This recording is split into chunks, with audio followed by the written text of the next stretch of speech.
ikhtiar untuk memulai langkah yang baik, dengan semangat perubahan yang baik, dengan cara-cara yang baik, ini tidak diamini oleh semua orang.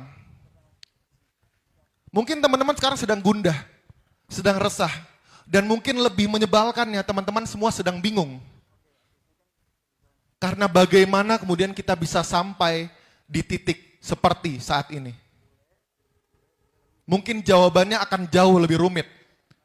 Kita bisa bilang bahwa ini adalah sisa dari Orde Baru. Kita bisa bilang bahwa kok Indonesia ini memang selalu korup. Tapi setidaknya kita bisa menemukan satu jawaban. Ini bermulai ketika Mahkamah Konstitusi mengabulkan putusan nomor 90 yang membuat bisanya seorang Gibran Rakabuming Raka untuk melaju menjadi calon wakil presiden dari Prabowo Subianto. Saya ingin cerita sedikit teman-teman. Sebelum putusan 90 ini, kurang lebih ada 5 gugatan yang ingin menurunkan umur calon presiden, calon wakil presiden. 5. Hakim yang mengadili 8. Kenapa 8? Hakim MK itu ada 9. 8 ini Anwar Usman gak ikut. Karena dia merasa konflik kepentingan. Lalu di gugatan yang terakhir, gugatan ini bukan menurunkan, tapi tetap 40, cuman jika ada seorang calon yang pernah terpilih melalui pemilihan umum, maka dia juga bisa untuk mencalonkan. Tiba-tiba Anwar Usman, pamannya Gibran, masuk lagi teman-teman semua, untuk ikut mengadili di sana. Gugatan itu dibuat oleh seorang mahasiswa di Solo. Dan di sana dia secara eksplisit bilang bahwa tujuan dia menggugat adalah agar Gibran dapat melaju di Pilpres. Bukan alasan lain. Demi Gibran. Teman-teman bisa cek, putusan 90 MK. Demi Gibran. Maka kemudian, gugatan itu dikabulkan oleh 5 orang hakim, termasuk pamannya Gibran. Di dalam putusan ini dibilang bahwa jika seseorang yang pernah dipilih melalui pemilihan umum tidak dapat maju dalam pemilihan presiden, maka itu adalah ketidakadilan yang tidak bisa ditolerir teman-teman semua. Sungguh memalukan bagaimana hakim kita menilai ketidakadilan yang tidak bisa ditolerir adalah dengan melanggengkan politik dinasti di Indonesia teman-teman semua.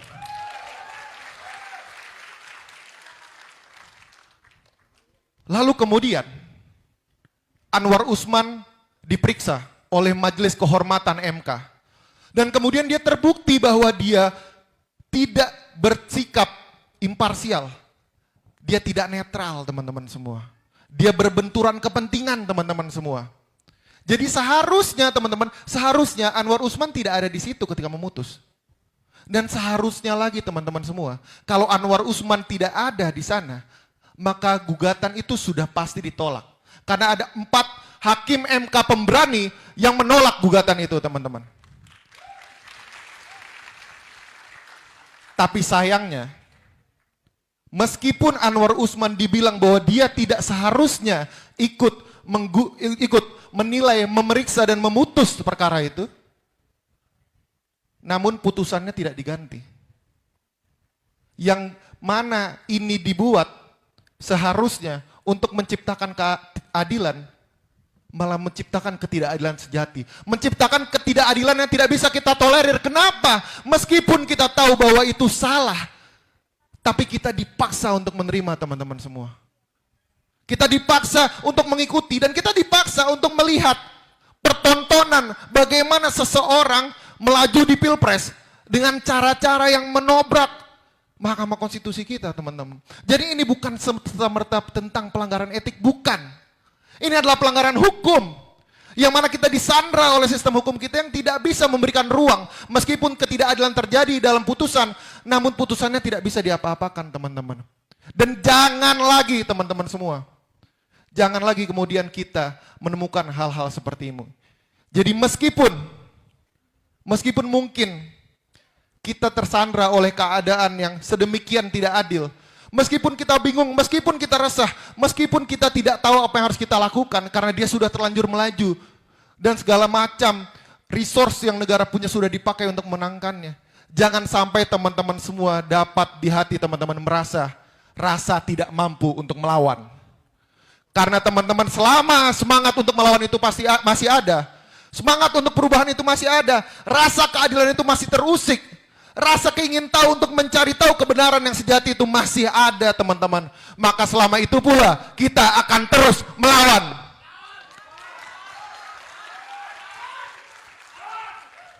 Teman-teman, saya di sini hanya ingin membuka bahwa sejak awal pencalonan, bahwa sejak awal pemilu, bahwa sejak awal pilpres ini sudah diinisiasi, sudah dimulai oleh ketidakadilan, oleh rasa-rasa keserakahan untuk terus berkuasa, oleh rasa ketidakpuasan atas keinginan-keinginan yang terus diminta, terus diceruk dan terus dicari teman-teman semua.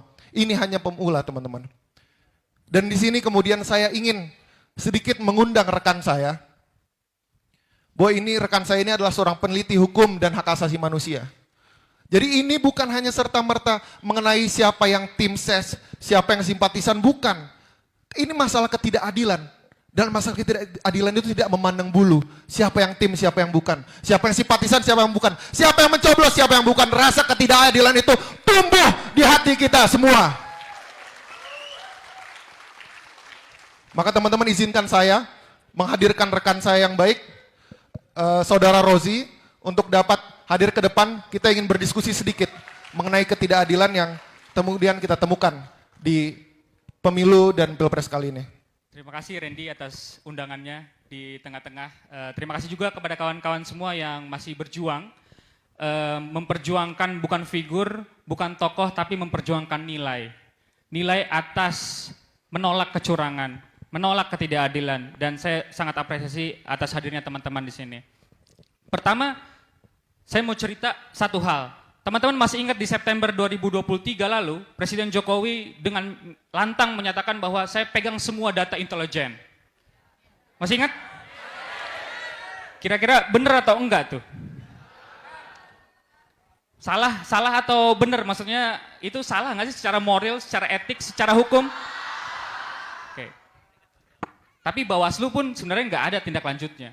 Nah, saya mau bilang bahwa Pasal 4, Pasal 5 Undang-Undang Intelijen itu mengamanatkan agar intelijen itu bisa untuk mengidentifikasi, menganalisis segala ancaman yang sifatnya nasional. Jadi bukan terhadap partai politik. Nah, kendalanya Presiden sebagai orang yang memang wajib dilaporkan atas data-data intelijen itu menyalahgunakan data intelijen untuk kepentingan politik elektoral. Dan itu sangat fatal, skandal total. Dan itu harus dilawan. Saya mau cerita satu. Yang kedua, PJ Kepala Daerah. Teman-teman udah nonton Dirty Vote? Dirty Vote juga cerita soal PJ Kepala Daerah.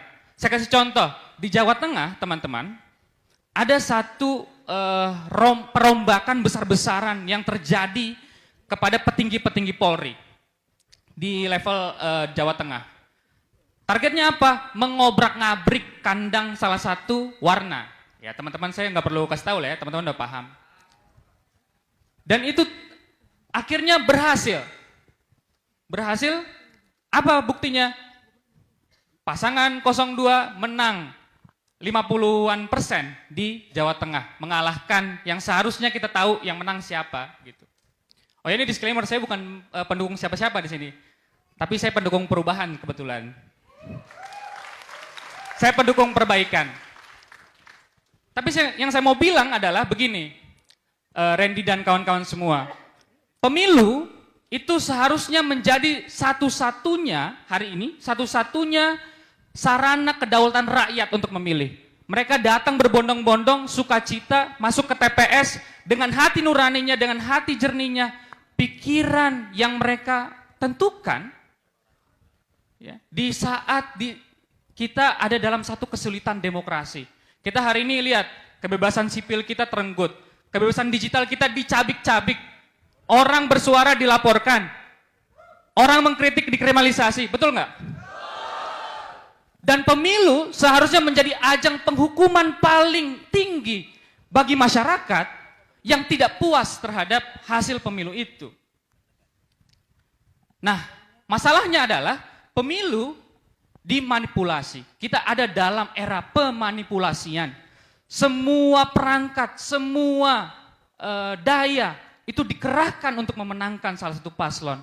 Dan itu sudah terpampang secara nyata. Jadi kawan-kawan semua, saya ingin mengajak bagi teman-teman yang setia pada value, setia pada nilai, terus berjuang menuntut satu keadilan, menuntut satu perubahan yang menjadi lebih baik. Kalau tidak, saya sepakat dengan tagline-nya ubah bareng, kita akan punah dengan perlahan. Kita akan selesai. Karena negara kita yang kita cintai ini akan dikuasai oleh kelompok elit yang tidak peduli dengan kita semua. Mereka hanya peduli kantong-kantong mereka. Ketika pemilu menang lagi, dan mereka akan sangat betah dengan status quo ini. Status quo untuk keluarganya, untuk familinya, untuk kerabat-kerabatnya, dan kita tidak akan kemana-mana. Demokrasi kita akan terus nyungsep, dan kita akan ada dalam situasi kebobrokan yang maksimal. Terima kasih kawan-kawan.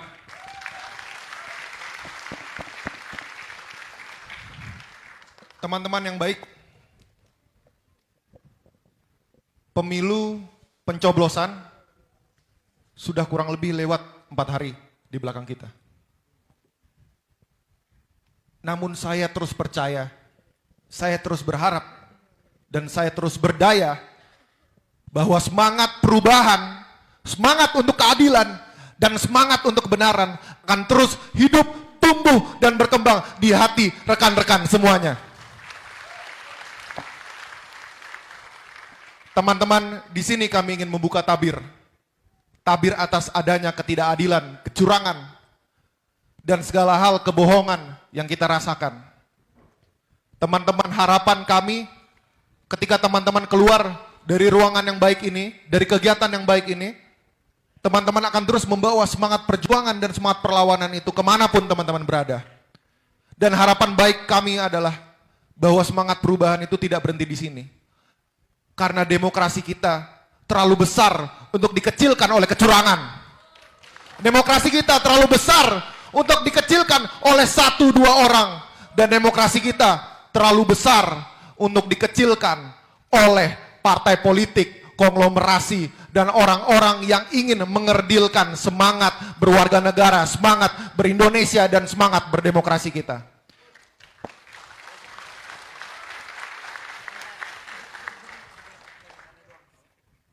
Teman-teman, selamat datang di acara Alam Perubahan.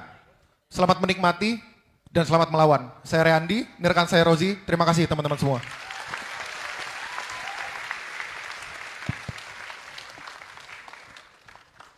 Luar biasa, Randy dan Rozi. Sedikit banyak sudah membuka apa yang terjadi dan apa yang kita rasakan. Saya punya satu hal yang membuat saya bertanya-tanya hari ini. Kita tidak lagi di masa kampanye. Seingat saya sih nggak ada tokoh yang hadir di sini, tapi ada ribuan orang yang ada di sini. Boleh tepuk tangan untuk kita semua.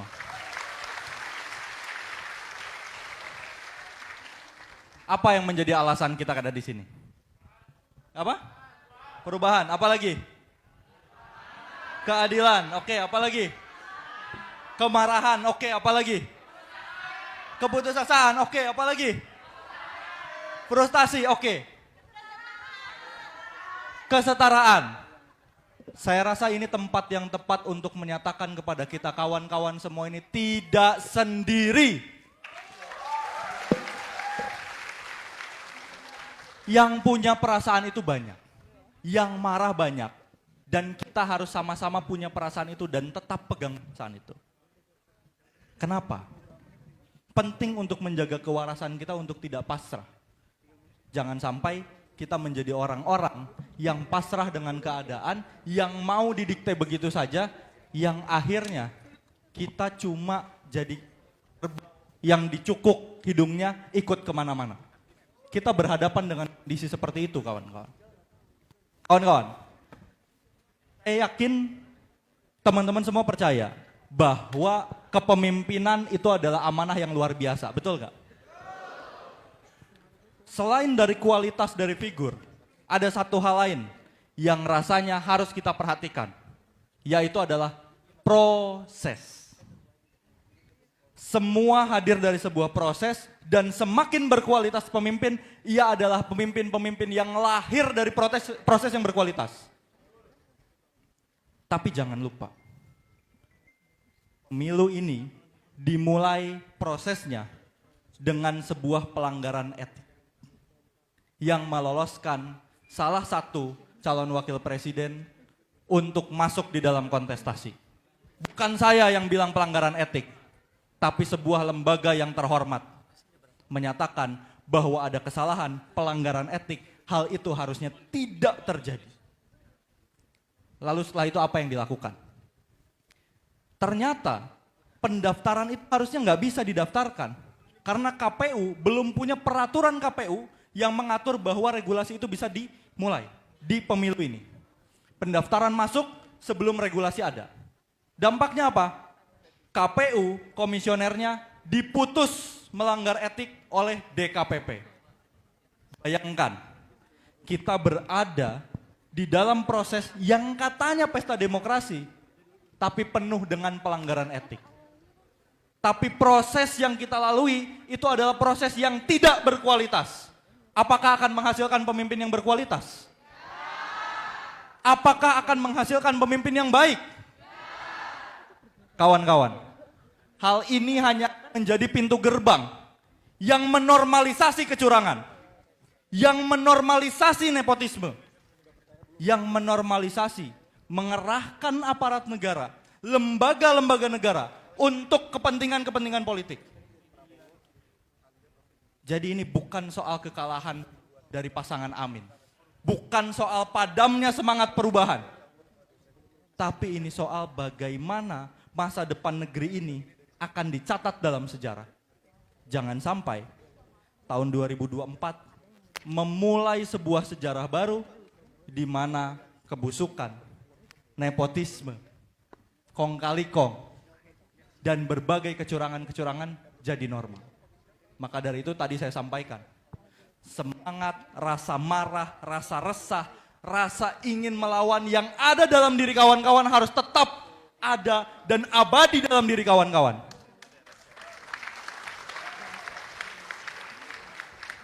Karena kalau tidak, sejak hari ini,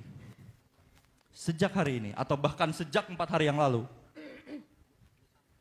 kita semua sudah tiarap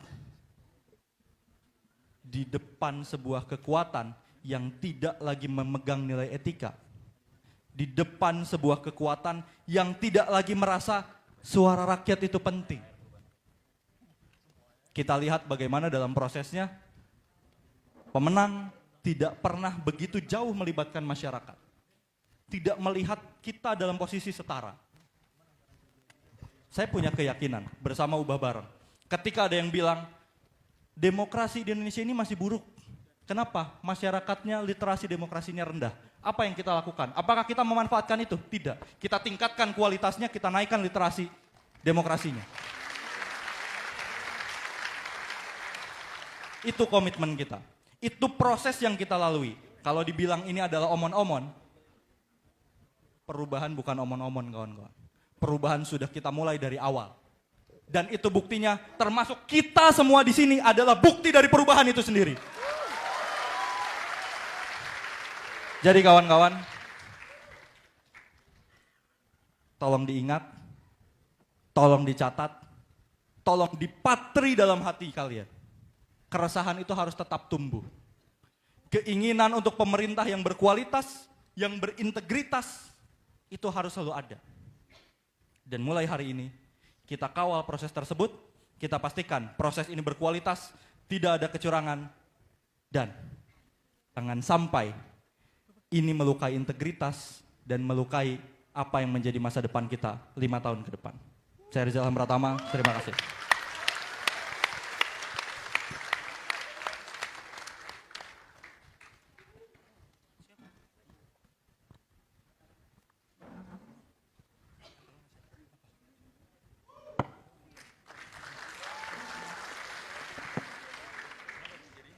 Kami datang bukan untuk membuat kekacauan, bukan untuk mengusik ketenangan kalian semua.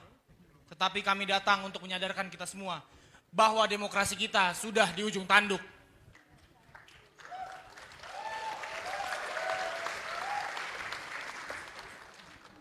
Para elit politik yang loyal bersama penguasa memperoleh hak keistimewaan politik, termasuk hak toleransi dan kebebasan.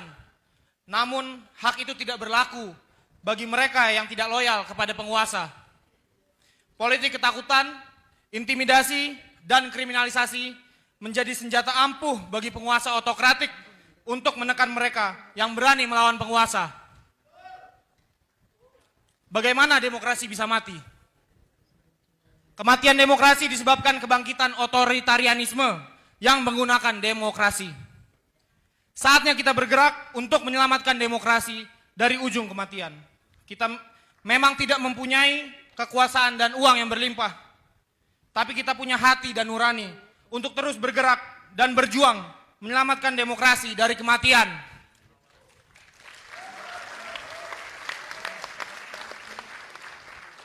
Mengutip kalimat Sultan Syahrir, hidup yang tak dipertaruhkan tak akan pernah dimenangkan. Apa penguasa kira kita rakyat hidup hanya di hari ini saja? Perubahan akan selalu ada dan berlipat ganda. Terima kasih.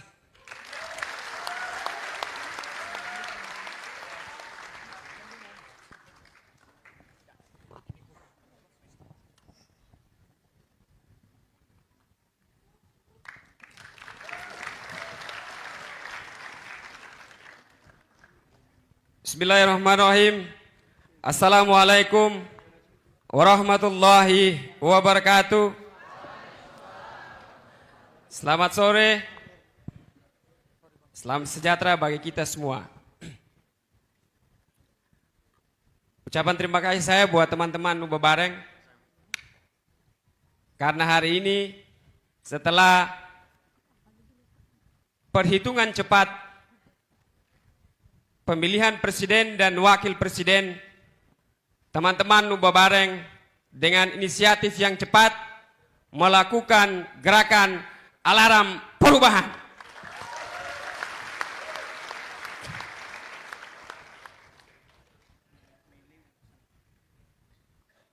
Perubahan di negara-negara Amerika Latin itu tidak dimulai dari orang-orang tua,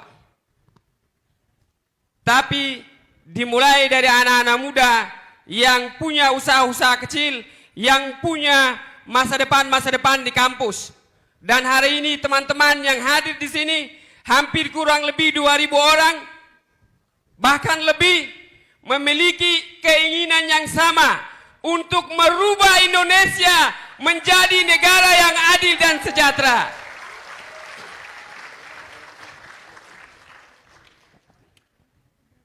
Ada istilah begini, kita yang kuliah, kebetulan saya dosen di Jakarta, kita yang sekolah sudah susah payah belajar 4 tahun di perguruan tinggi, tapi hari ini kita dikebuli oleh orang yang tidak punya rekam jejak di perguruan tinggi yang baik.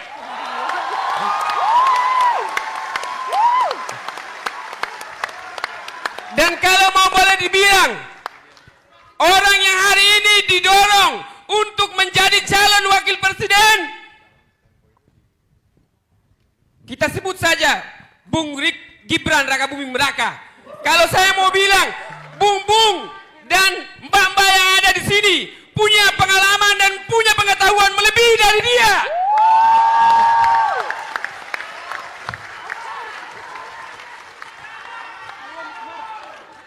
Itu bisa kita lihat dari putusan MK yang sudah memberikan sanksi kepada seorang paman yang namanya Anwar Usman. Sudah ada putusan DKPP yang menyatakan bahwa komisioner KPU RI telah melanggar yang namanya etika.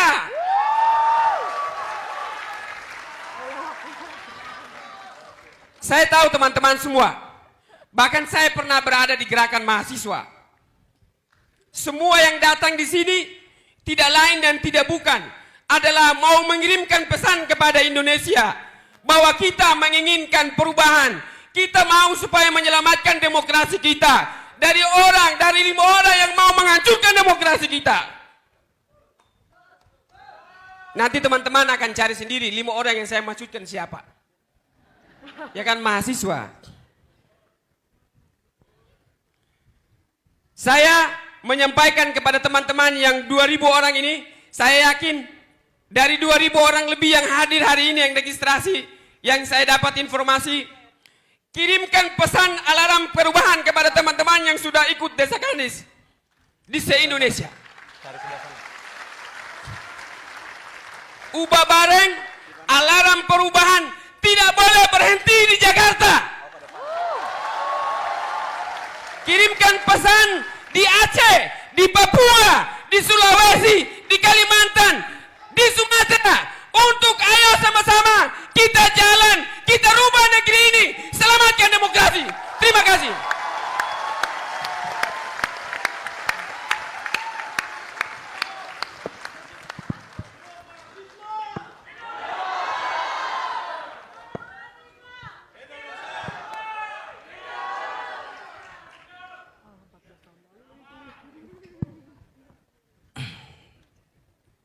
Hilirisasi.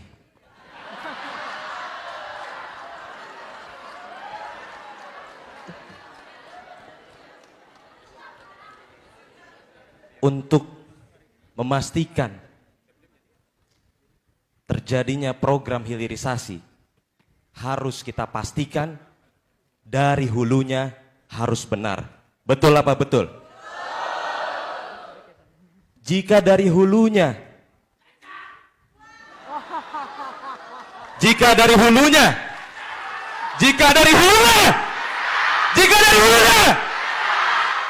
maka dipastikan hilirnya pun akan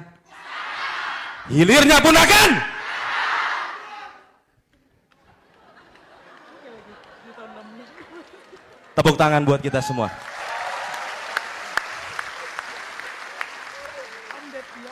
Ibarat produk, sama halnya dengan manusia.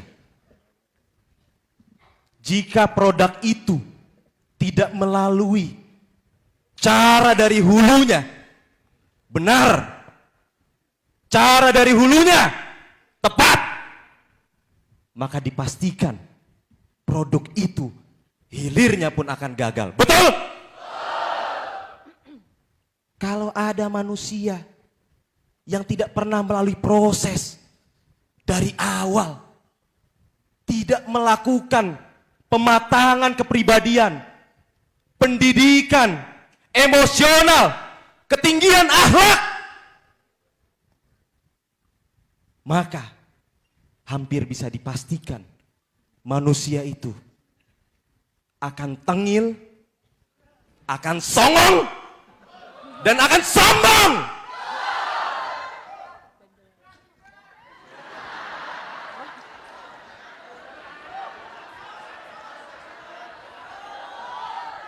Namun, seandaikan dari prosesnya sudah benar dan sudah tepat, maka ujungnya kita pastikan akan menjadi manusia yang paripurna, manusia yang mampu memberikan kebermanfaatan seluas-luasnya. Jadi pertanyaan dasarnya, jika ada produk gagal manusia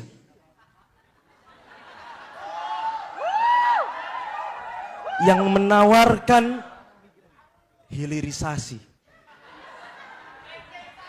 bagaimana sikap kita? Bagaimana sikap kita? Bagaimana sikap kita? Seorang bijak pernah berkata, dibanding kita mengutuk kegelapan, lebih baik kita menyalakan lentera. Dan saya pastikan lentera itu terus ada dan semakin terang benderang. Mungkin sebagian anak bangsa di luar sana sudah menyerah, sudah putus asa. Tapi tidak dengan saya, tidak dengan kalian, Tidak dengan kita semua barisan perubahan.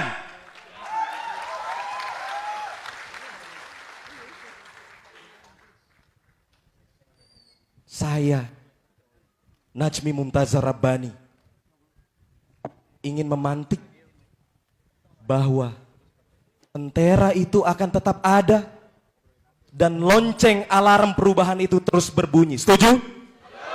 Setuju? Setuju? Ketahuilah, jika ada 1000 alasan kita untuk putus asa, tancapkan. Masih ada 1001 alasan untuk kita tetap berani, untuk kita tetap menyalakan Lentera, untuk kita tetap membunyikan alarm perubahan. Setuju? Indonesia bukan kekurangan orang pintar. Mungkin setiap berapa bulan kita melakukan wisuda, lahir sarjana, lahir magister, lahir doktor, lahir profesor. Tapi kenapa Indonesia masih selalu berbelit dengan masalah? Karena Indonesia bukan kurang, bukan defisit orang-orang pintar, tapi Indonesia kurang orang benar. Setuju? Guru saya pernah berkata, menuntut ilmu itu bagian dari ilmiah. Tapi pertanggungjawabannya, mas'uliyahnya, itu bagian dari hidayah. Kita hari ini menyaksikan, mungkin di lingkungan dekat kita, ada seorang satpam yang tugasnya mengamankan, dia malah diamankan. Betul? Ada seorang jaksa yang tugasnya menuntut, dia malah dituntut. Betul? Ada seorang polisi yang tugasnya menyidik, dia malah disidik. Betul? Dan ada seorang hakim yang tugasnya menghakimi, dia malah dihakimi. Betul? Akankah kita biarkan saudara-saudara lawan? Lawan?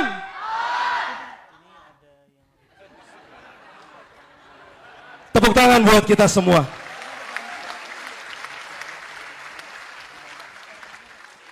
Saya ingin mengajak kita dengungkan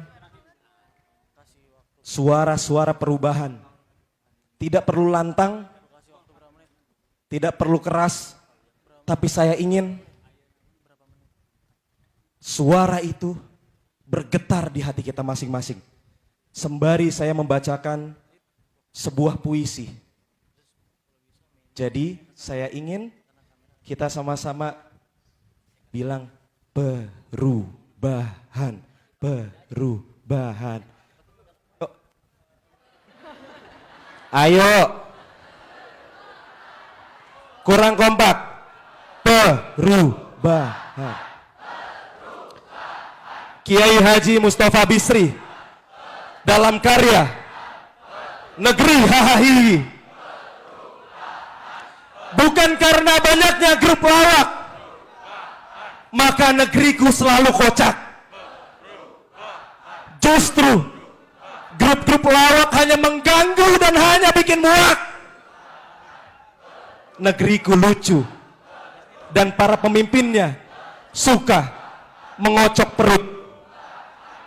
Banyak yang terus pamer kebodohan dengan keangkuhan yang menggelikan.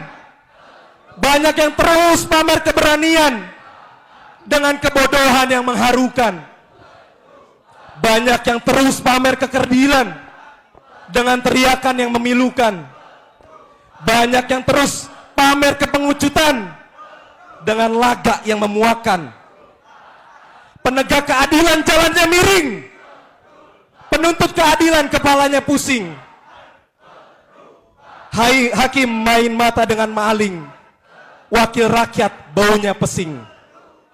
Kalian jual-jual janji untuk menebus kepentingan sendiri. Kalian hafal pepatah pepitih untuk mengelabui mereka yang tertindih. Pepatah petitih, anjing menggonggong, kafilah berlalu. Sambil menggonggong, kalian terus berlalu. Ada udang di balik batu, Otaknya udang, kepalanya batu. Sekali dayung, 2 pulau terlampaui. Sekali untung, 2 pulau terbeli. Gajah mati meninggalkan gading. Harimau mati meninggalkan belang. Kalian mati meninggalkan hutang. Hujan emas di negeri orang, hujan batu di negeri sendiri. Lebih baik yuk hujan-hujanan caci maki. Semangat! Semangat! Salam perubahan. Saya Najmi Mumtazar Rabbani. Terima kasih.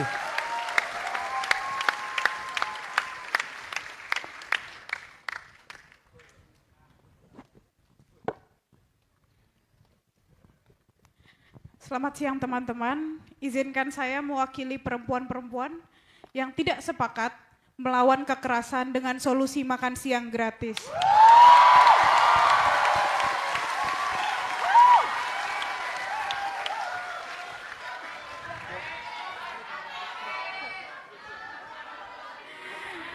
Teman-teman, saya ingin mengajak teman-teman untuk sedikit membayangkan ada sebuah pertandingan di mana di dalamnya ada pemain, ada pelatih, ada supporter, dan ada wasit yang tugasnya mengawasi dan menengahi pertandingan.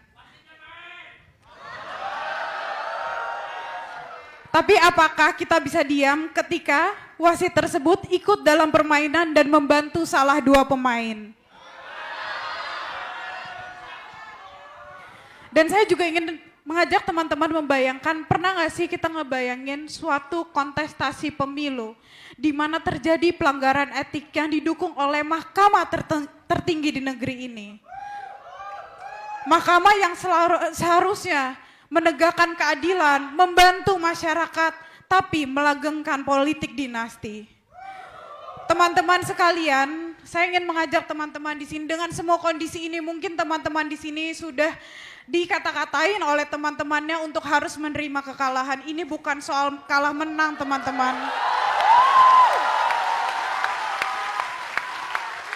Jangan ragukan kita untuk sportivitas, tapi jangan juga remehkan kita untuk melawan kecurangan. Teman-teman, sesungguhnya ini bukan soal Pak Anies Baswedan dan Pak Muhaimin Iskandar, ini soal generasi kita, teman-teman. Apakah kita sudah siap menjadi generasi yang menghalangi, yang menghalalkan segala cara untuk mendapat kekuasaan, yang menghalalkan segala cara membunuh moral dan etika dan membunuh demokrasi kita? Saya tidak mau berada di generasi-generasi tersebut. Kita melawan bukan untuk siapa-siapa, untuk anak cucu kita nanti bisa mengikuti pemilu dengan penuh keadilan dan semua perempuan bisa mendapatkan keadilan. Sekali lagi, kekerasan pada perempuan, pelecehan tidak bisa dilawan dengan makan siang gratis, tapi dengan perlawanan kita hari ini. Terima kasih teman-teman.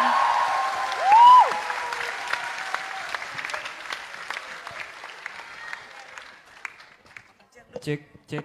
Assalamualaikum warahmatullahi wabarakatuh. Berapa jumlah kita? Berapa jumlah kita? Berapa jumlah kita? Oke, teman-teman, saya Acep Jamaluddin. Saya bersama kawan-kawan yang lain menjadi salah satu penggerak perubahan. Hari ini kita berkumpul semata-mata bukan hanya untuk berkumpul belaka. Tapi hari ini kita menyaksikan betapa betul negara ini melakukan tindakan-tindakan yang tidak beretika dan itu diperlihatkan di mata publik. Sepakat teman-teman? Hal itulah yang menjadikan kita berkumpul hari ini. Saya kira teman-teman semua sepakat. Berapa ratus akademisi, berapa jumlah kampus yang sudah menyatakan demokrasi hari ini itu berada di titik kehancuran. Tapi masalahnya negara kita, pemerintah kita tidak pernah mendengar hal itu. Dan terbukti ketika hari ini kita semua melihat kecurangan pemilu itu dilakukan. Dan itu terbuka. Bayangkan itu terjadi. Dan yang disayangkan kembali teman-teman, kita tahu betul hari ini jangan sampai kita memandang bahwa kita mendukung siapa, kita berada di pihak siapa. Tapi kita berada di sini berpikir hari ini bahwa kecurangan pemilu itu disengaja. Anak muda adalah kita yang berjuang dan berproses dari nol. Anak muda adalah kita-kita yang berkumpul hari ini. Anak muda bukan orang yang menjadi cawapres melalui Mahkamah Konstitusi. Sepakat teman-teman? Anak muda bukan yang dia dicarikan pekerjaan oleh orang tuanya. Betul teman-teman? Anak muda bukan orang yang dia seenaknya melakukan apapun tanpa berpikir bahwa kekuasaan itu dititipkan oleh rakyat. Sepakat teman-teman? Maka saya kira jangan sampai pada posisi hari ini kita berkumpul dianggap sebagai partisan belaka. Tapi kita berkumpul sebagai orang-orang yang memikirkan nasib generasi ke depan. Kenapa? Apapun itu kondisinya, apapun itu masalahnya, siapapun orangnya, kita harus sama-sama berjuang dan berpikir kalau hari ini kita akan mendapatkan bonus demografi di tahun-tahun ke depan. Dan bonus demografi tidak akan pernah sukses ketika kita diberikan makan siang gratis. Betul? Kita tidak akan pernah mendapatkan bonus demografi dengan joget-joget. Betul? Kita tidak akan mendapatkan bonus demografi dengan melanggar konstitusi ataupun aturan undang-undang yang berlaku di Indonesia. Betul? Maka saya menyerukan kepada teman-teman semua, teman-teman generasi kita, teman-teman anak muda, lintas generasi, lintas sektoral, dan masyarakat umum, bahwa hari ini kita akan bersatu. Sepakat teman-teman? Ketika saya bilang demi perubahan bersatulah, teman-teman bilang bersatulah. Oke? Demi perubahan bersatulah. Bersatulah. Demi perubahan bersatulah. Bersatulah. Demi perubahan bersatulah. Bersatulah. Terima kasih, saya Acap Jamaludin.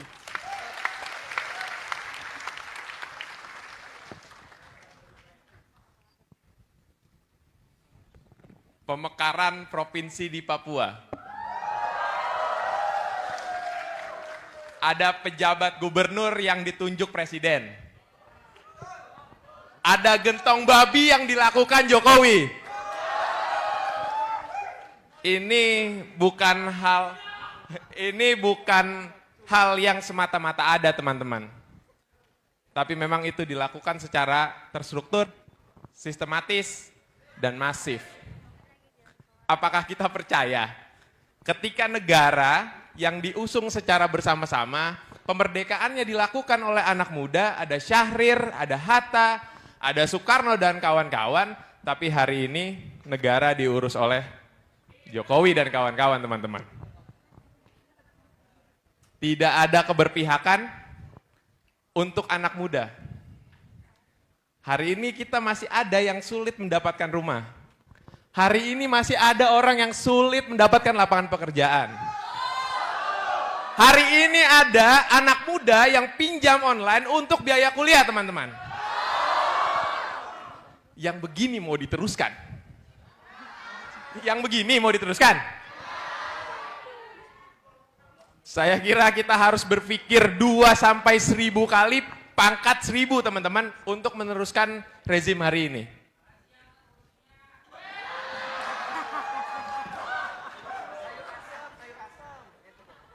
Kami di Ubah Bareng coba membangun fondasi-fondasi. Kami melakukan perubahan bukan cuma eleksi, teman-teman. Bukan untuk pemilu aja. Kami membangun itu mulai dari cara kita berpikir, cara kami berperilaku, cara kami berdiskusi, sampai cara kami dalam menghadapi pemilu ini, teman-teman. Kita coba mengembalikan demokrasi pada titik tengah, teman-teman. Titik tengah yang mana memanggil calon-calon pemimpin untuk duduk berhadapan-hadapan dengan rakyatnya. Untuk duduk mendengarkan keresahan masyarakatnya. Untuk duduk mendengar bahwa nelayan solarnya mahal. Petani tidak punya lahan. Anak putus sekolah. Suku Asmat masih gizi buruk, teman-teman. Ini adalah waktunya, teman-teman. Kita sudah tahu siapa yang curang. indikasinya sudah sangat jelas. Teman-teman menonton, teman-teman membaca berita, tapi masih ada orang yang bilang bahwa kita nggak siap kalah.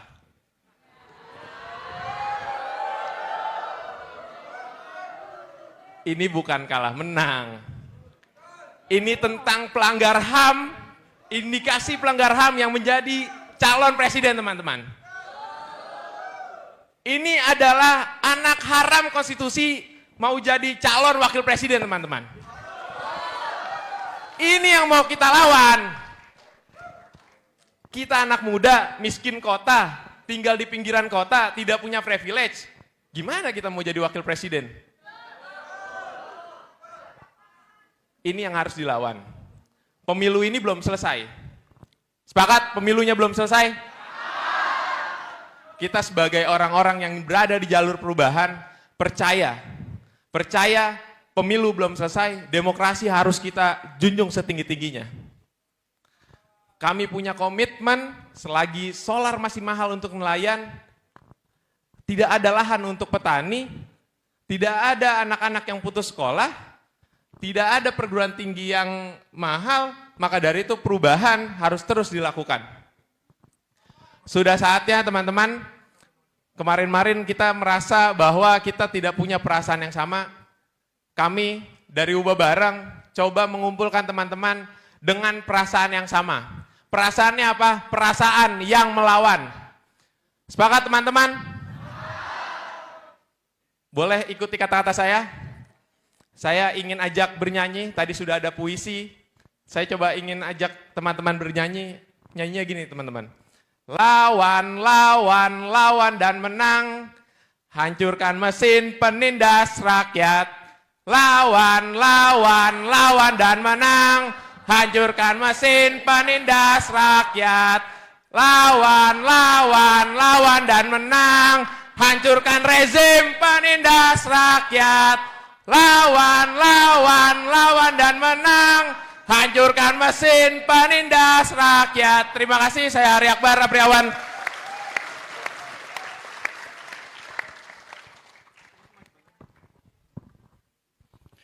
Wakanda nomor. Wakanda nomor. Wakanda nomor. Pakai hati, pakai otak, pakai hati, pakai otak, pakai hati, dan pakai otak. Sekali lagi teman-teman, itu bukanlah sekedar jargon semata. Dan Surodiro Joyo Didingrat, lebur dinding pangastuti, segala angkara murka akan kalah dengan kebaikan adalah bukan mantra teman-teman. Sepakat? Sekali lagi kita apresiasi untuk kita semua yang telah hadir di alarm perubahan pada siang hari ini teman-teman. Setelah kita melalui proses panjang, kita bersama melewati dan menyaksikan bagaimana demokrasi dikangkangi. Kita lihat bagaimana kata keadilan dan etika ternyata hanya cuma omon-omon semata. Kita masih hadir di tempat ini untuk bersama-sama mengatakan bahwa kita butuh perubahan. Teman-teman, kita hari ini bukan hanya berkumpul sebagai orang yang kepalanya tertunduk ke bawah, tapi kita hadir di sini bersama kerabat yang ada, bersama keluarga yang ada, untuk sama-sama mengatakan bahwa setiap sorot mata yang kita tampilkan pada hari ini, bahwa setiap degup jantung yang ada, bahwa setiap aliran darah yang ada dalam diri kita sama sekali tidak menunjukkan rasa kecewa dan takut akan kekalahan.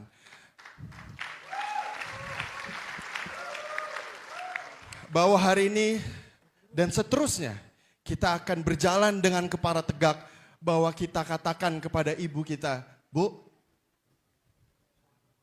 aku jadi bagian dari perubahan. Kita katakan kepada ayah kita, Pak, anak Bapak jadi bagian dari perubahan.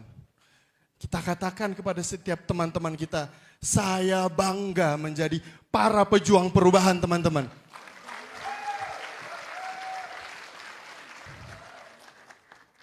Dan itu kita lakukan tidak sendirian teman-teman. Dan risalah Tuhan juga sudah jelas menyatakan bahwa Tuhan tidak akan merubah suatu kaum bila kaum itu tidak ingin berubah, teman-teman. Dan pertanyaannya, apakah kita di sini ingin berubah?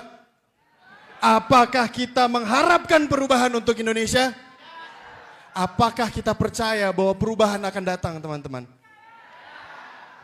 Maka itu sudah menjadi janji. Itu adalah komitmen kita bersama. Kita akan selalu bersama di barisan perubahan. Dan untuk itu, teman-teman, mari kita tutup kegiatan hari ini. Sekali lagi, bukan dengan rasa malu, takut, sedih, tidak. Kita tetap bangga. Dan saya ingin mengajak teman-teman melihat kita sudah menyusun petisi dan juga komitmen kita bersama. Silakan teman-teman. Silakan dibuka teman-teman. Kita berikan tepuk tangan bagi setiap yang ada.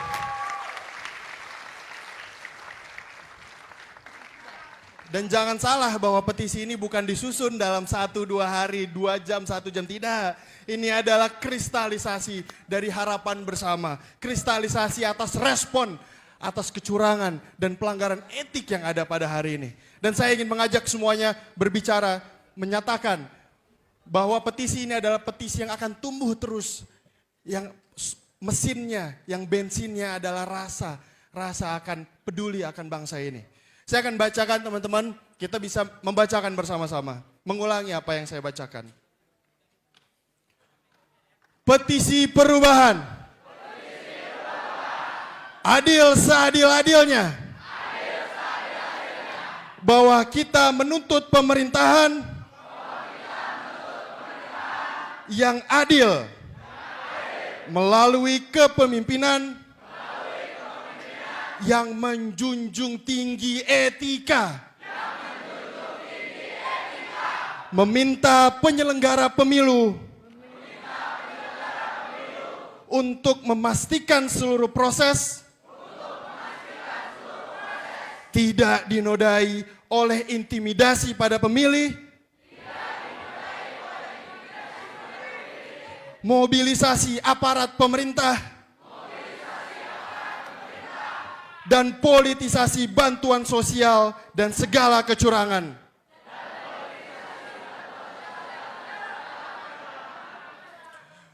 Bahwa kita akan terus mengawal proses pemilihan umum untuk menjunjung prinsip kejujuran dan keadilan.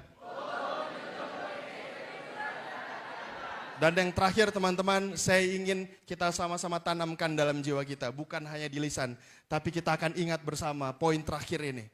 Bahwa perjuangan perubahan tidak akan berhenti. Dan kita akan tetap berada di jalan perubahan. Dan mari kita sama-sama katakan, perubahan. Perubahan. Perubahan. Panjang umur semua perjuangan atas perubahan. Wassalamualaikum warahmatullahi wabarakatuh.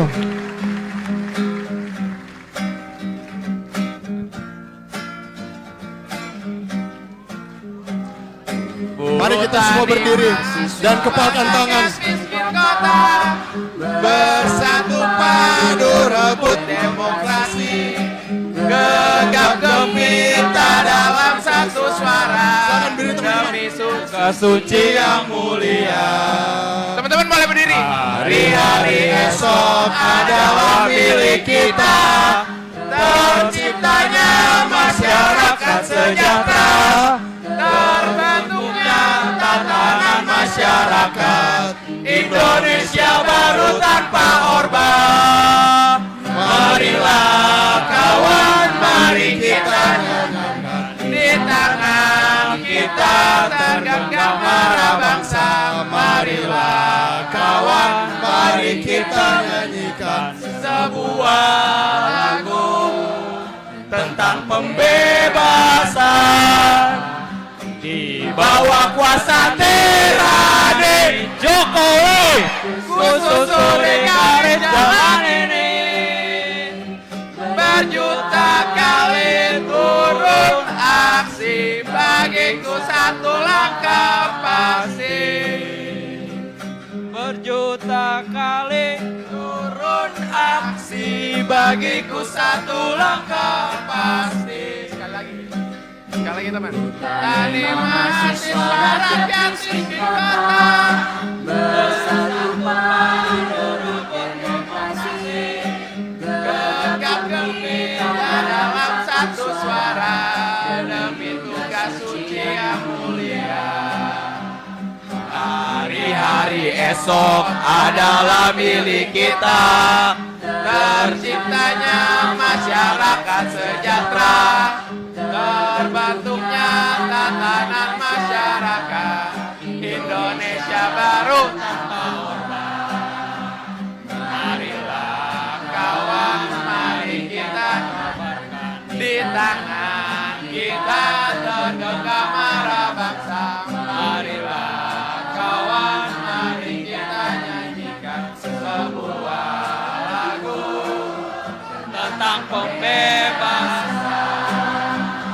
di bawah puasa tirani, susuri garis jalan ini, berjuta kali turun aksi, bagiku satu langkah pasti.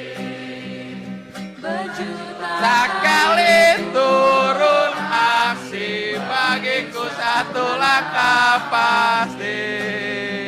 Bagiku satu langkah pasti.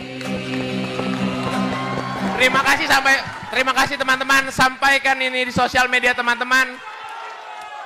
Perubahan akan terus berlangsung teman-teman. Kita di jalur bersama-sama untuk melawan dan melakukan perubahan. Dan teman-teman, mari kita tanda tangan di petisi perubahan kita pada hari ini. Kita tuliskan tinta-tinta perubahan melalui tanda tangan kita di petisi perubahan yang ada di sana. Silakan teman-teman. Perubahan, perubahan, perubahan, Perubahan. perubahan.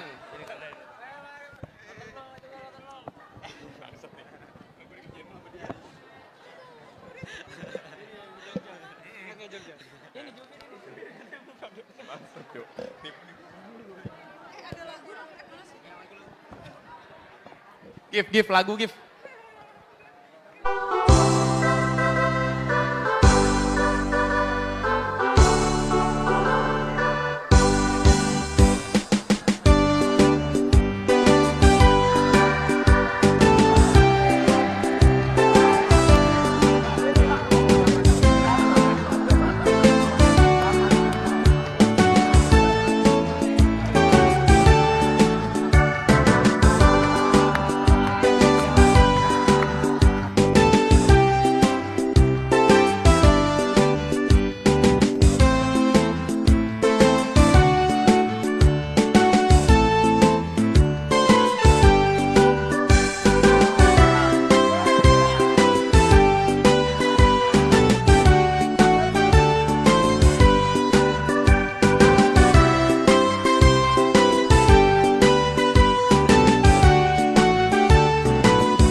teman-teman yang lagi antri tanda tangan, mohon tanda tangannya di luar border.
Untuk nusa dan bangsa